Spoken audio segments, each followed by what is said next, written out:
Muito bem-vindos a mais um Momento Economês com o MDR. Nesse vídeo nós falamos de temas complexos da economia de forma simples e rápida para você poder planejar o seu swing trade, day trade, ganhar muita grana na Bolsa de Valores e conquistar a sua liberdade. E hoje nós vamos falar sobre o porquê a Bolsa de Valores é imbatível, é o melhor investimento disparado sobre qualquer aspecto que você olhe. E esse daqui é um vídeo que eu vou trazer lá de trás também, né? Um Momento Economês que eu fiz lá atrás e eu vou trazer para vocês agora nessa novo formato aqui que nós estamos fazendo de divulgação aos sábados. E o porquê que isso daqui é importante? No Brasil, nós temos alguns problemas que não deixam isso daí claro, né? O primeiro problema é a própria instabilidade financeira do Brasil, né? Então, existe muito risco, muita volatilidade, o pessoal tem medo da Bolsa. O segundo é a renda fixa, né? Então, a renda fixa paga muitos juros. O Brasil é um país que estruturalmente tem os juros muito altos, então é muito mais fácil você deixar ali, emprestar dinheiro para o governo, né? E deixar na renda fixa. E você tem mais segurança, então é um comodismo, é prático, é fácil, não precisa ter trabalho para entender e tal. Então criou-se uma cultura de não investir na Bolsa de Valores.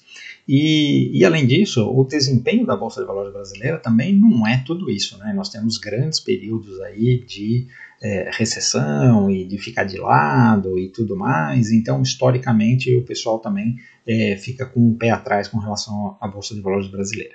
Mas nós temos boas notícias, né? A primeira coisa que eu quero mostrar para vocês é que, por várias razões, a Bolsa de Valores é o melhor investimento que você pode fazer, nem você não precisa colocar a maior parte do seu patrimônio, nem recomendo isso, mas uma parte importante deve estar lá, né?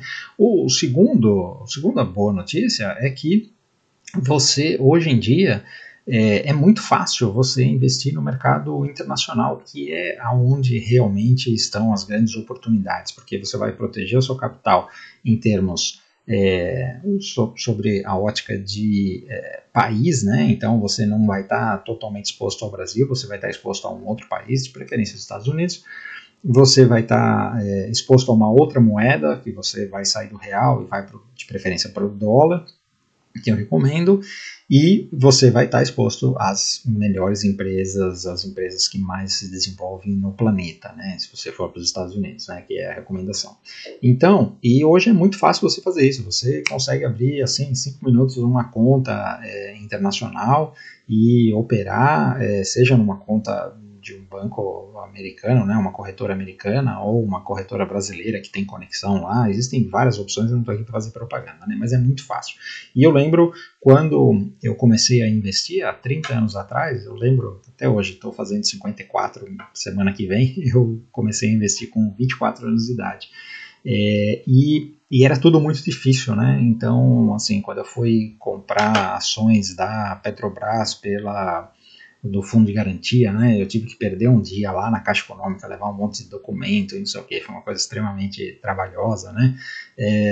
Quando eu fui abrir a minha primeira conta nos Estados Unidos também, eu fui lá pessoalmente na agência do banco e tudo mais, assim, tudo era muito complicado, né? E não estamos falando tanto tempo atrás, né?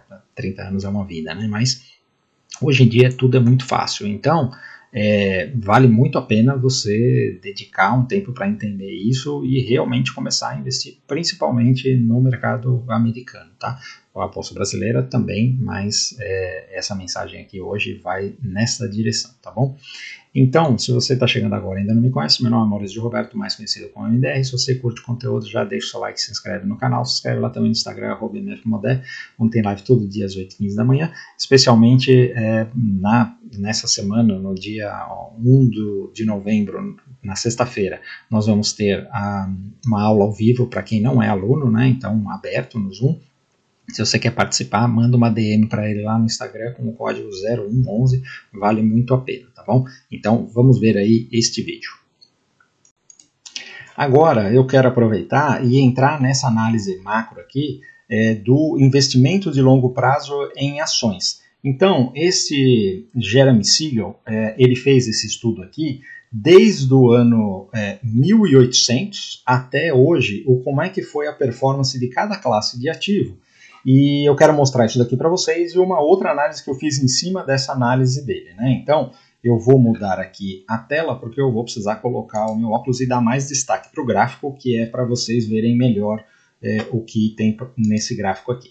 Então, primeira coisa, é separado aqui em termos de ações, onde você tem desde 1800 até 2000 aqui, nós temos as ações ganhando aqui 6,6%, os bonds 3,6% por ano, né? É acumulado, né? Então, quando você olha aqui, isso daqui é o equivalente a você colocar $1, o quanto que estaria hoje, né? Então, no caso aqui, se você colocou $1 em ações, lá em 1800 você estaria com $700 mil hoje, comparado com os outros aqui. Então, se você colocou $1 aqui em 1800, hoje você teria 5 centavos de dólar, olhando só o dólar, a moeda, né, comparado aqui. Aí você tem outros ativos aqui, como o ouro e os bonds e bills. Os bills são os T-bills, são os títulos de curto prazo do Tesouro Americano. Os bonds são aqueles títulos de longo prazo, 10, 20, 30 anos, né? Então você tem aqui os bills com 2,7% ao ano, o ouro com 0,7% ao ano e o dólar perdendo 1,4% ao ano em média, tá? Só que o que acontece nesta análise aqui? Tem uma coisa que nós precisamos chamar a atenção, que é quando você olha 1800 para cá, nós temos um efeito do dólar que não pode ser desprezado, né? E qual é esse efeito do dólar? Na verdade, o dólar, ele era, lá em 1800, ele era simplesmente um contrato que representava um ouro que tinha guardado lá num cofre. Então, basicamente era isso. Então, você tinha uma cotação do dólar que uma nota de $20 equivalia a uma onça de ouro, uma onça Troy de ouro. Esse era o contrato. E aí você tinha as outras notas que eram quebrados desses $20. E isso ficou durante os anos de 1800 inteiros.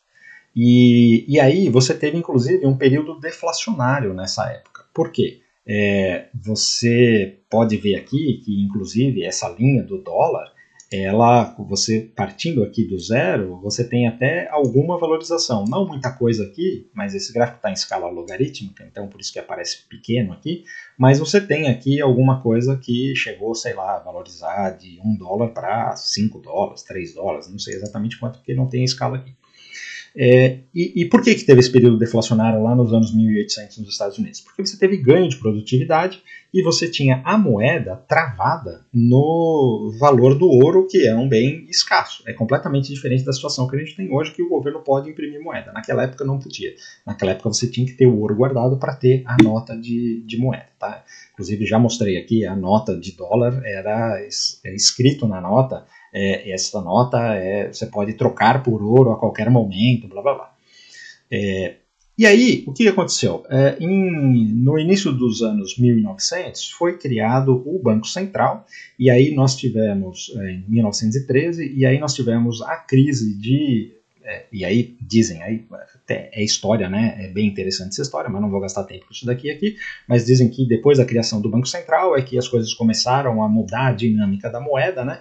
E isso é um fato, e aí acabou gerando a crise de 29. Esse foi um dos fatores da crise de 29, né? Que foi uma bolha que estourou e aí caiu o mercado e teve a Grande Depressão.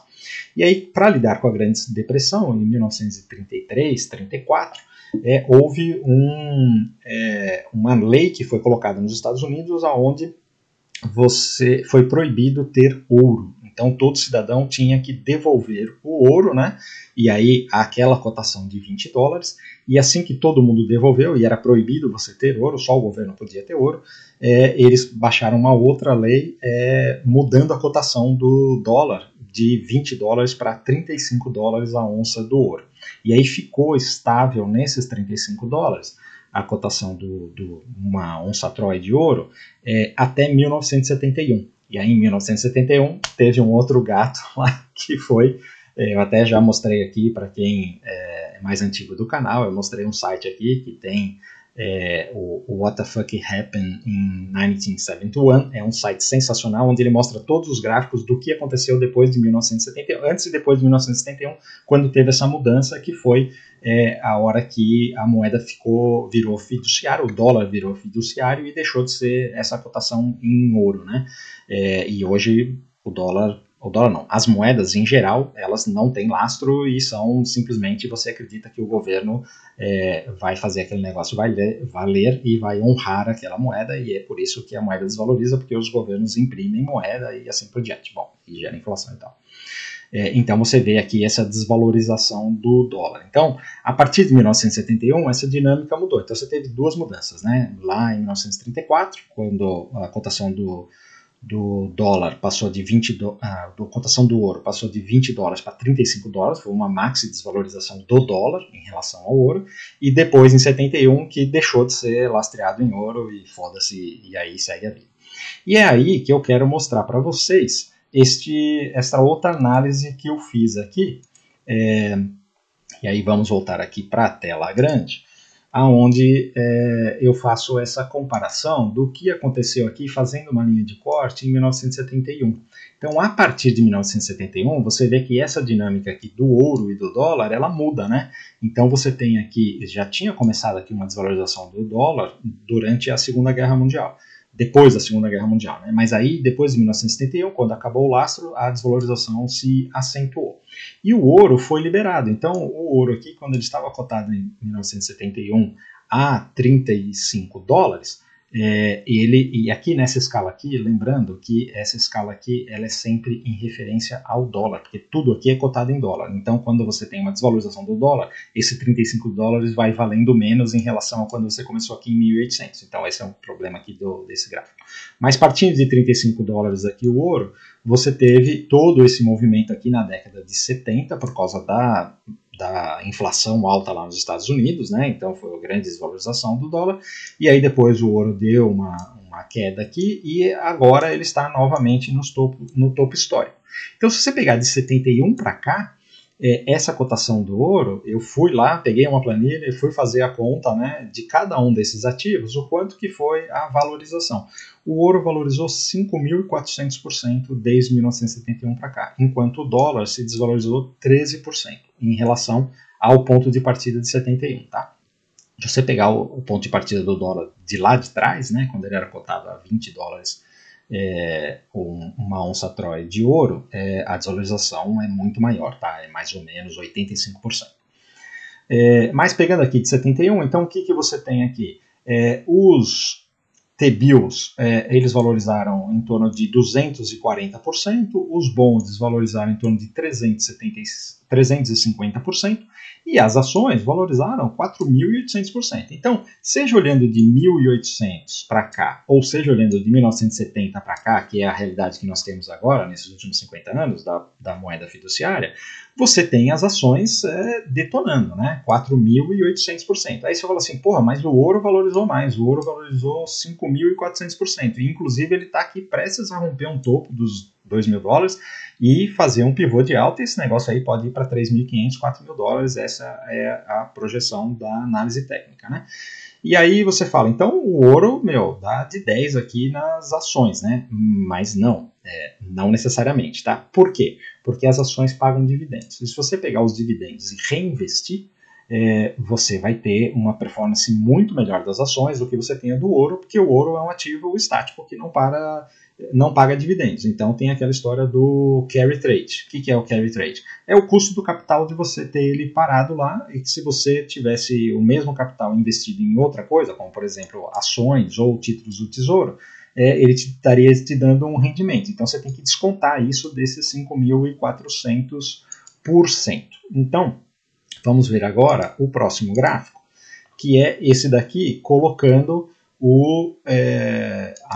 os dividendos do SP 500 em relação aliás, os dividendos não, aqui é o gráfico sem dividendos, tá? Então você olha aqui, o SP 500 é esta linha azul, então você pega aqui desde 1971, Então ele está aqui em azul, ele está aqui neste ponto aqui do S&P 500, mais ou menos 4.700 pontos. E se você pegar o dólar, que é esta linha laranja, ele está aqui, olha, prestes a fazer esse pivô de alta, ele está cotado aqui a $2.000 mais ou menos, $1.900 mais ou menos, né? Então ele se valorizou mais do que, olha aqui, ó, tá vendo? É 5.200% mais ou menos, enquanto o S&P 500 se valorizou 4.700%, alguma coisa assim. Então, esse gráfico aqui mostra exatamente o que eu fiz aquela análise ali no gráfico anterior, tá? Agora, quando você coloca aqui os dividendos, aí você tem uma grande diferença, tá? E aí eu tenho que fazer o agradecimento aqui ao Fernando Ulrich, que fez essa análise e eu peguei esse gráfico lá da análise dele, tá? Então, quando você olha aqui o ouro, sem colocar, o ouro não tem dividendos, né? Então, ele partindo aqui de 1971 para cá, você tem para $1, partindo de $1, você teria aqui $4.075 hoje. Só que se você colocasse $1 em 1971 no S&P 500, você teria aqui 14.774. Então, acumulando os dividendos. Então, essa é uma grande diferença e é uma conta que você tem que fazer. Quando você vai fazer os investimentos, você tem que tomar esse cuidado. Por quê? Às vezes você olha uma análise e você tem que sempre descontar o custo de capital. Ou seja, o que é o custo de capital? Se você tivesse seu dinheiro parado lá, investido em títulos do Tesouro, um CDI, no caso do Brasil, qualquer coisa assim, você teria uns juros que estaria rolando. Então, quando você compara um outro investimento, seja um investimento imobiliário, um investimento em ouro ou qualquer coisa, você tem que descontar esses juros que você teria se você simplesmente deixasse o dinheiro parado lá no CDI ou em títulos do Tesouro, tá? Então, essa é a análise quando você compara os dividendos do S&P 500 em relação ao ouro. E aí, temos aqui, o último gráfico é este daqui, que eu já falei para vocês a comparação aqui do S&P 500, da Nasdaq com o Russell 2000. Então, turma, eu espero que vocês tenham gostado dessa análise aqui, mas ela deixa duas mensagens, né? Então, a primeira mensagem é, no longo prazo, você tem o investimento em ações, ele é imbatível. Só que o longo prazo, o que acontece? Não adianta você olhar um gráfico de 200 anos, porque você não vive 200 anos e muito menos o seu período produtivo de investimento, ele é muito menor, é de 20 a 30 anos, mais ou menos, né? Então, que é o tempo que você consegue, porque você não pode colocar a conta de quando você começou a trabalhar. Quando você começou a trabalhar, mal você está fazendo para comer, né? Então, tem um momento da sua carreira em que você começa a ganhar dinheiro suficiente para guardar, geralmente é em torno de 25, 30 anos de idade, para os mais sensatos, né? E aí você vai conseguir guardar dinheiro até os 50, 60 anos aí, que é o período produtivo bom. Então nós estamos falando aí de 20, 30 anos realmente guardando dinheiro. E aí depois dessa fase você já começa a cair a sua renda e gastar mais. Essa é a curva normal, tá? Existem exceções, como por exemplo, você pegar um Warren Buffett, o cara tá lá com 93 anos e continua ganhando mais dinheiro do que nunca, né? Mas isso é exceção, não de um trabalhador normal. Então você tem que ter isso em mente. E aí, qual que é o grande ponto disso daqui? Quando você faz investimento em ações, você precisa levar em conta de que existem os momentos de correção. Então, se você pegar um momento de lateralização ou de correção, como aconteceu em 2000 ou em 2008, ou até no período do Covid, que foi mais curto, mas o problema são quando tem recessões aí de alguns anos, e você precisar do dinheiro, você precisar realizar o dinheiro, seja porque você teve uma doença, porque você se aposentou, ou qualquer coisa que aconteça, e você estiver exposto a isso, você pode ter uma queda de 50%, como é comum nessas crises cair 50% o valor da ação. E aí você pode tomar na cabeça e naquele momento, apesar do seu plano ter sido feito tudo muito bonitinho, naquele momento você pode se ferrar. Então, o que é o mais correto, né? O que é sugerido pelos analistas financeiros? É que você tenha um portfólio aonde você, quando você é mais jovem, você tem mais tempo para você fazer a sua reserva, você coloca mais dinheiro em ações e menos dinheiro em renda fixa. Então, por exemplo, quando você está começando a guardar dinheiro, está começando o seu portfólio, e você tem emprego, você é jovem, se você perder emprego, você vai arrumar outro, vai se virar e tal, o que você faz? Você pode colocar 80% em bolsa de valores, né, em ações, em índices, qualquer coisa. Eu recomendo o SP500. Você fecha o olho e põe no SP500.